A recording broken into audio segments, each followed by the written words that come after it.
दुखित जीव संविधान के प्रगट देख मुझे चौका विधि प्रगट परिचय तो रखाया संसार के हलचल में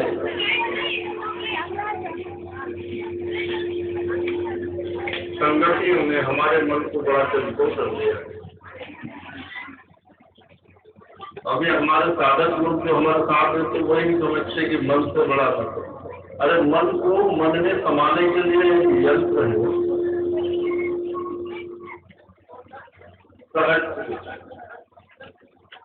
सहज उससे 10 गुना बड़ा है। और सत्य स्वामी करुणा साहब, सत्य कबीर साहब, उससे अनंत गुना महान।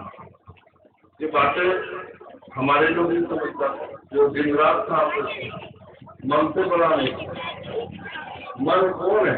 मन बड़ा चंचल है, वो कभी स्थिरता पाता ही नहीं। इसलिए कभी साहब ने उसको ऐसे संवादों की रचना की जिसके मन की चंचलता समाप्त हो जाए, और उसी का नाम सदगुरु अपने चौका विधान की पद्धति से तत्व का भेद लगाते हुए दर्शाते हैं। जो संसार सुख शांति खोजते हुए अनंत कर्म को करता है, अनंत ग्रंथों की रचना हो चुकी है,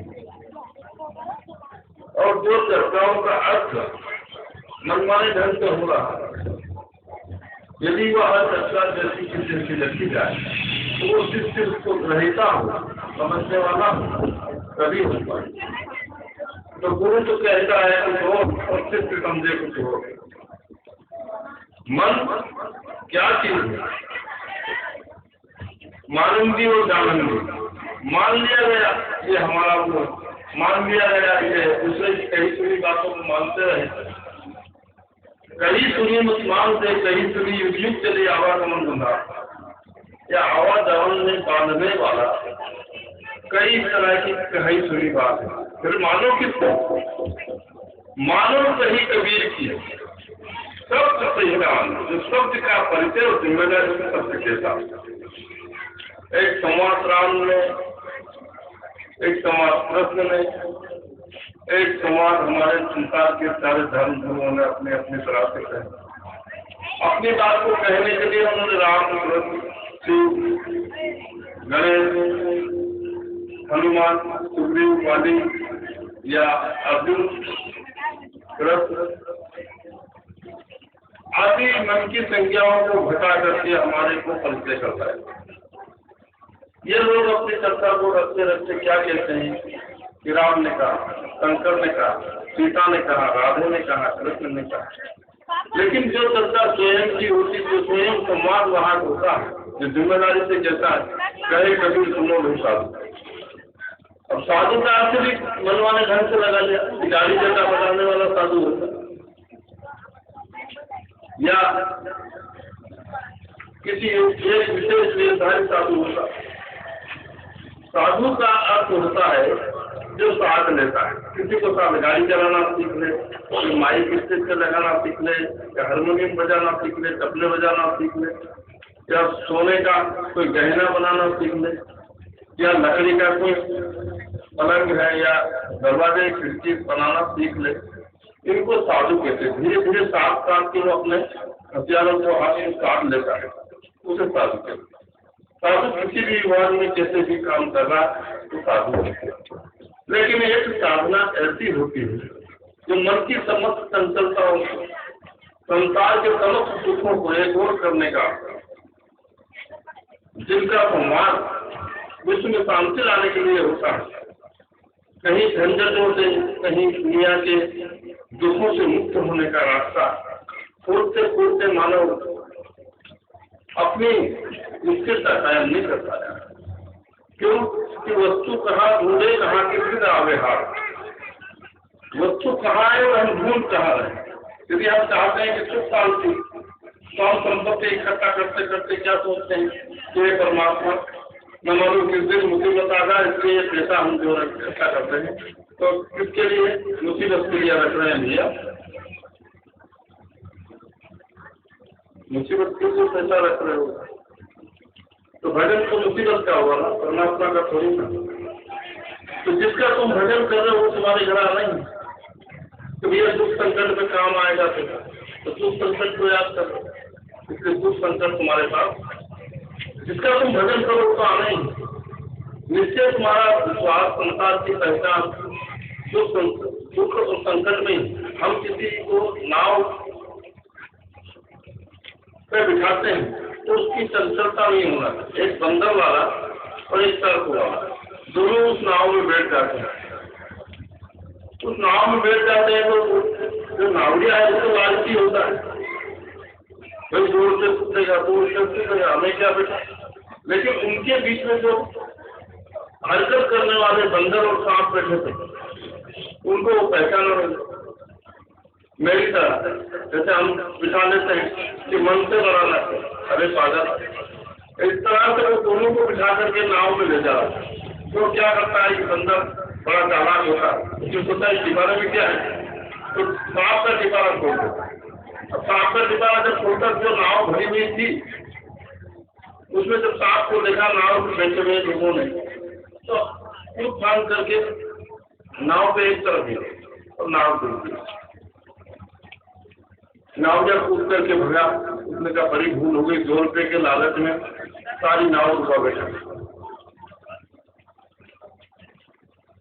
ये उदाहरण मैं इसलिए दे रहा हूँ कि सारी चतुराई और स्वास्थ्य की समझ, नाव का छेद जो होता है, हजारों लाखों संवाद, हजारों लाखों ग्रंथ बना दिए, लेकिन उसमें वही मन का छेद रहा, वो लोभ का छेद रहा। लोभ के कारण हम सही दिशा नहीं पाए, नशे के कारण हम सही दिशा नहीं पाए। हमें नशा है धन का, हमें नशा है सुंदरता का, हमें नशा है संगठन का, हमें नशा हो गया है अपनी चतुर चालाकियों का, वो नशा उतर जाला। सदगुरु सोई तराई है जो बताए शब्द का दाव, शब्द दाव से ला किया, शब्द भीतर शब्द का, शब्द के भीतर सारा संवाद है, शब्द में 4 वेद बने हैं, शब्द में ये संरचना कैसे है, क्यों हुई? क्योंकि हम शांति चाहते। और बात ये हुई कि उसमें हम दिशाहीन हो गए। शांति मिलेगी कैसे? शांति हम स्वयं स्थापित कर रहे हैं। हमारे एक महापुरुष जो रास्ते को जानते हैं, सबसे लोग कैसे जाया जा सकता है। सबसे लोग जाने के लिए अकंप मन की जरूरत है, असंग मन की जरूरत है, जो किसी का संग ना करता, जो किसी के साथ संपन्न नहीं खाता, अकंप मन। अभी इधर खोज रहा है, कभी उधर खोज रहा है, कभी कहीं किसी के साथ जा रहा है, कहीं संसार की सोबत ने हमारे मन को बड़ा चंचल बना दिया है। तरह तरह के स्वादों में, तरह तरह के रंग रूप में ये भटक गया है। लेकिन कबीर साहब का एक संवाद याद कीजिए, वो कहते हैं कि काया के मध्य में श्वास है और श्वासा मध्य सार, सार शब्द विचार के साहित्य हो चुका। आजकल क्या हो गया, हर में साहित्य शब्द लगाने लगे हैं, क्योंकि साहित्य शब्द बड़ा परिचित हो गया। हिंदुओं को इससे कोई इतराज नहीं, मुसलमानों को नहीं, सिखों को नहीं, ईसाइयों को नहीं। मंत्री से लगाकर चौकीदार को, घर की बेगम साहब या अन्य किसी को भी साहब लगाने में किसी को कोई आपत्ति नहीं थी। और साहब धर्म से नहीं, विश्व के समस्त धर्मों का साहब, इमाम साहब का बड़ा, तो गुरु नानक साहेब, ऐसे सभी धर्मों में साहिब शब्द का प्रचलन हो चुका है। और उस साधना को परिपक्वता पे कौन पहुंचा रहा है, इसको तो एक अभ्यासी समिति ही जानता है।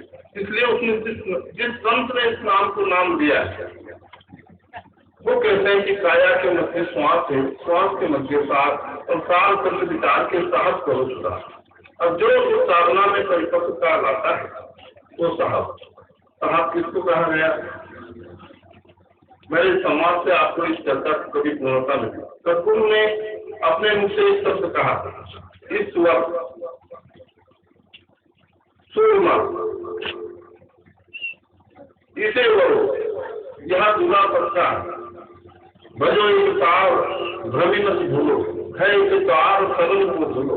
एक तार कौन सा है? जो श्वासों का तार। भजो एक तार रवि का भूलो है कि तार सबल को भूलो। जो इस जीव की संरचना स्वासा तार रचो में रखा है, स्वासा तार वस्तु है, इसके ऊपर शरीर आते हैं जाते हैं। जैसे एक नदी है, उसमें कई घाट आते हैं और जाते हैं। नदी का पानी अच्छी तरह से बहता है,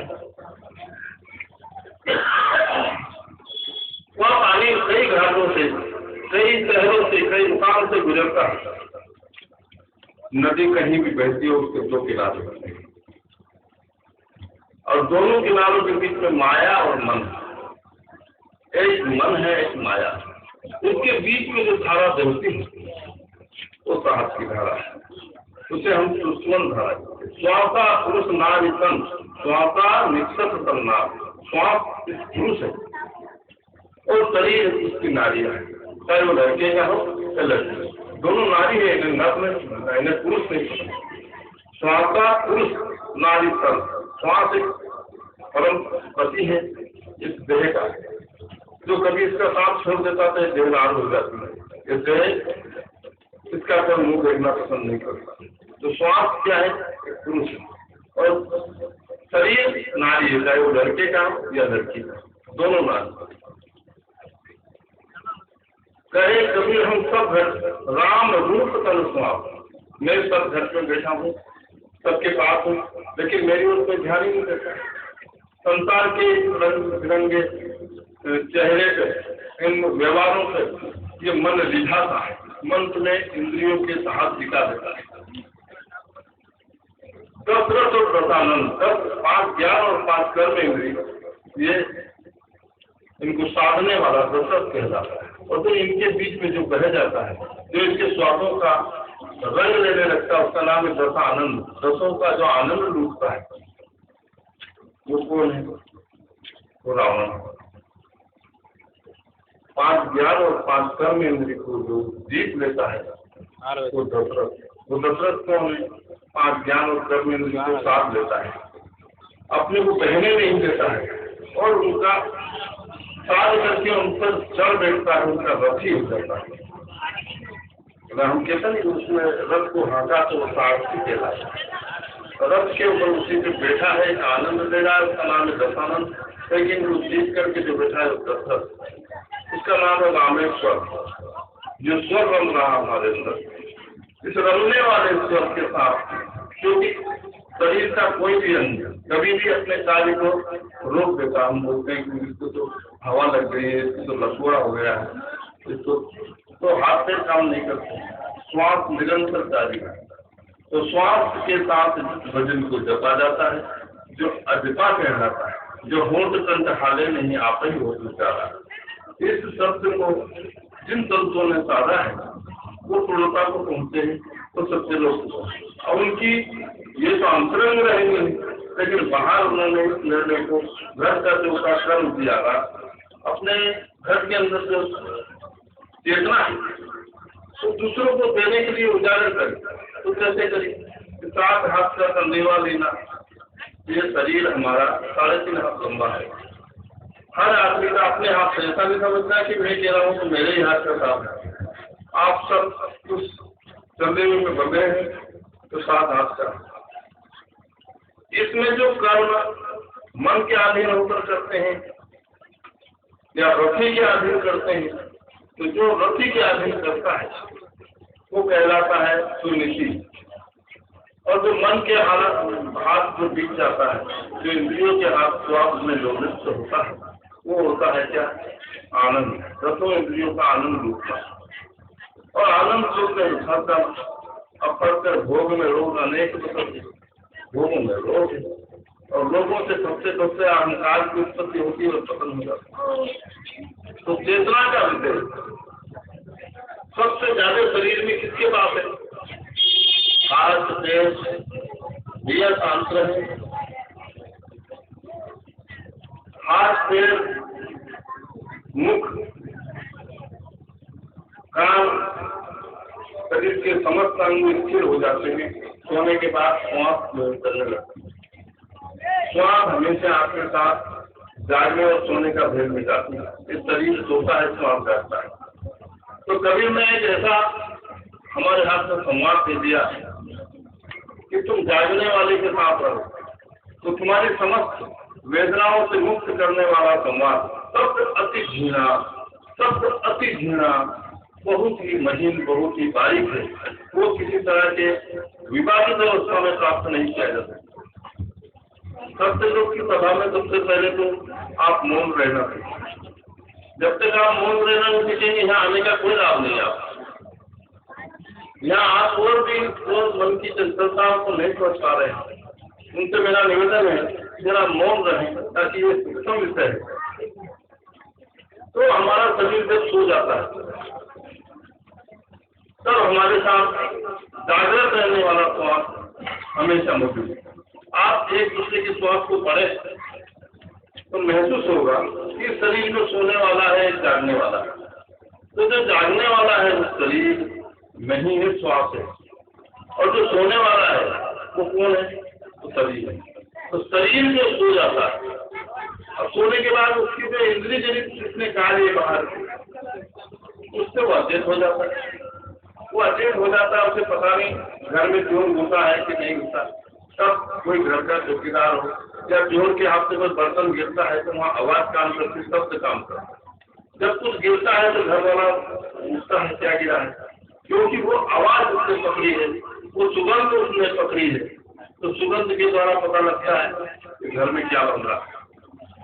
कुंभकर्ण को आपने संवाद में सुना होगा कि हाथी घोड़े सब उसके ऊपर नचा दिया, लेकिन उसकी नींद नहीं हुई। तो बहुत गहरी नींद में जाने पर उसके लिए भोजन पकाने की खुशबू उसको आई, तो उठ करके बैठ गया। तो ये नाक के द्वारा ग्रहण की गई, ग्राह इंद्री के द्वारा, तो श्वासा प्राण वृत्ति में रहता है। सब सो जाए लेकिन वो श्वास शरीर में नहीं सोता है।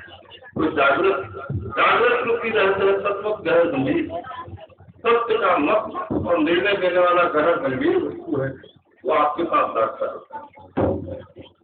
कभी शास्त्र कहते हैं जागो संतो ना सुनो, सोने में सब खो जाएगा, क्योंकि सोने वाला शरीर है, इसके साथ बार बार तुम जन्म में गर्भ धारण करोगे और मृत्यु को प्राप्त करोगे। तो जरा मरण दुख ना चाहिए, जब बुढ़ापा भी खत्म हो जाएगा और तुम्हारा जो मरण है वो भी मिट जाएगा। सब अति घृणा बोझ विचारा तो साथे कोई सकल देखा, बहुत घृणा है, बहुत महीन है, बहुत बारीक शब्द है, उसकी उपासना साधना करने वाला मरता जीता नहीं है। जो मरने जीने वाला है वो शरीर है, और शरीर के समस्त चीजों को, ये जन्म को बार बार आपने शरीर दिया है, बार बार देकर के मृत्यु के पात्र बनता है। एक बार सत्य के सहारे हो जाइए, एक बार सत्यों को अपना बना लीजिए, उनकी बातों को अपने चित्त में धारण कर उस साधना और तक पहुंचे। रहन गहन सुख पंथ लखाओ, रहनी गहनी सत्य का पंथ बहुत ही घृणा है, बहुत बारीक। थोड़ा सा मन के वेग को रोके तो कैसे रोके? इसके लिए समझाने के लिए मैं कहानी आपको, हालांकि ये सत्संग में ऐसी चीजों की जरूरत नहीं है, लेकिन सभा पहली बार हो रही है और यहाँ के संवाद सुनने वाले बहुत कम दिखाई दे रहे हैं, क्योंकि इसमें मेरे संवाद में रोचकता नहीं, यथार्थता रोचकता है। गवर्नमेंट के नोट अभी 10-20 रुपए, तो नोट जो होता है वो प्रतीक होता है, प्रत्येक में नहीं होता। प्रत्येक तो रोटीदार होती है, नोट की हमें जरूरत क्यों पड़ती? रोटी मिल जाए, बिस्तर मिल जाए, हमारे जो इंद्रिय भोगने का साधन उपलब्ध करा दो।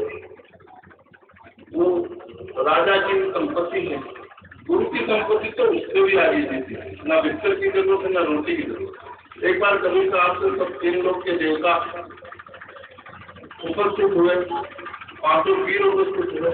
कभी हम तेरे व्यवहारों से बहुत खुश है, तू मांग ले क्या? कबीर ने कहा मुझे 5 प्रतिभर कार्य चाहिए। बड़े अचंभित हो गए, कोई जो वस्तु से दुनिया भागती है, कभी हमसे